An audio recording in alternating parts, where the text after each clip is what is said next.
वंदे मातरम। गदर क्रांतिकारियों की श्रृंखला को आगे बढ़ाते हुए एक और क्रांतिवीर को श्रद्धा सुमन अर्पित कर रहे हैं। आज इस एपिसोड में क्रांतिकारी करतार सिंह दुक्की को श्रद्धा सुमन अर्पित कर रहे हैं। करतार सिंह दुक्की के जन्म और माता पिता के विषय में कोई जानकारी प्राप्त नहीं होती, परंतु गांव के विषय में जानकारी प्राप्त होती है। वह पंजाब राज्य के लुधियाना जिले के लताला गांव से संबंध रखते थे। वह अनाथ थे और लुधियाना के एक मिशन स्कूल में माध्यमिक शिक्षा प्राप्त कर आप ब्रिटिश सेना में भर्ती हो गए, परंतु सन 1907 में वह सेना की नौकरी छोड़कर कुछ साथियों के साथ अमेरिका के सैन फ्रांसिस्को पहुंच गए। सैन फ्रांसिस्को में गदर क्रांतिकारी बाबा वसाखा सिंह व ज्वाला सिंह से आपकी भेंट हुई और अमेरिका में गदर पार्टी के गठन के समय आप उसमें सम्मिलित हो गए। भारत को ब्रिटिश शासन से मुक्त कराने के लिए गदर पार्टी में प्रारंभ में जो इकाइयां बनाई गईं, उनमें आप सक्रिय भूमिका में थे और प्रचार प्रसार के लिए जिन 9 स्वयंसेवकों की प्रथम टोली बनी, करतार सिंह दुक्की उस टोली में भी थे।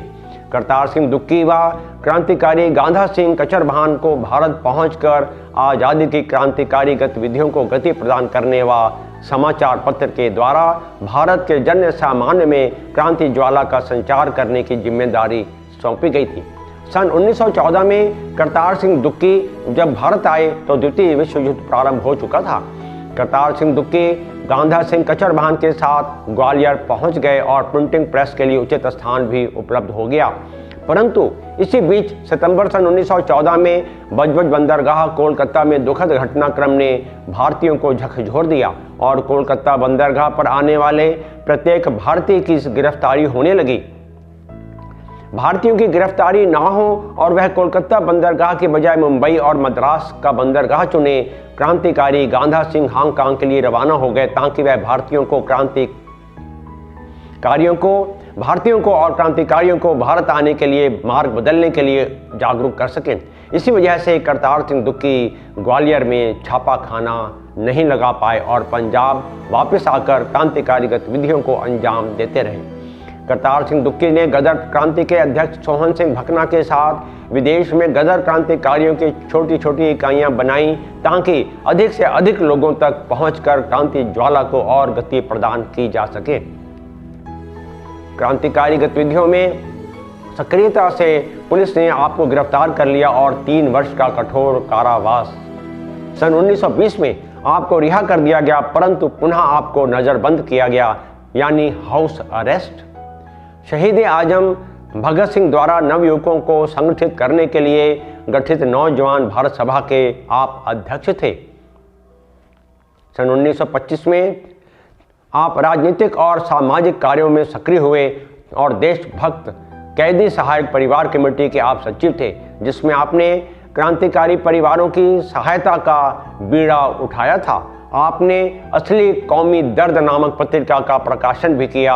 इसके साथ साथ आपके द्वारा देशभक्ति पर आलेख भी लिखे जाते थे, जो कि विभिन्न पत्रिकाओं में समय समय पर छपते थे। देश के विभाजन के पश्चात भी आप सामाजिक और राजनीतिक रूप से सक्रिय थे। 1967 में आप संसार से हमेशा के लिए अलविदा हो गए। शत शत नमन करते हैं क्रांतिकारी करतार सिंह दुक्की जी को। इस अवसर पर एक कविता याद आती है।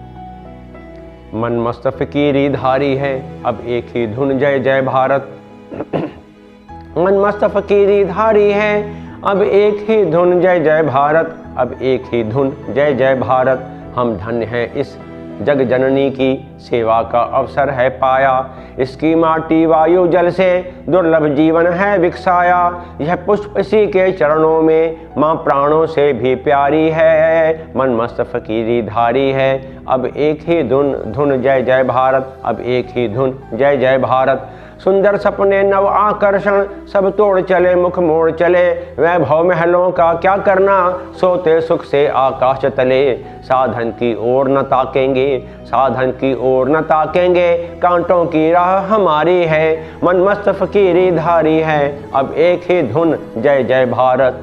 ऋषियों मुनियों संतों का तप, ऋषियों मुनियों संतों का तप, ऋषियों मुनियों संतों का तप अनमोल हमारी थाती है। बलिदानी वीरों की गाथा, बलिदानी वीरों की गाथा अपने रग रग लहराती है। गौरव में नव इतिहास रचे अब अपनी ही तो बारी है।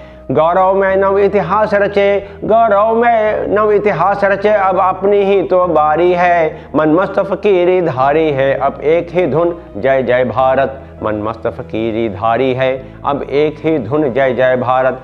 अब एक ही धुन जय जय भारत, अब एक ही धुन जय जय भारत।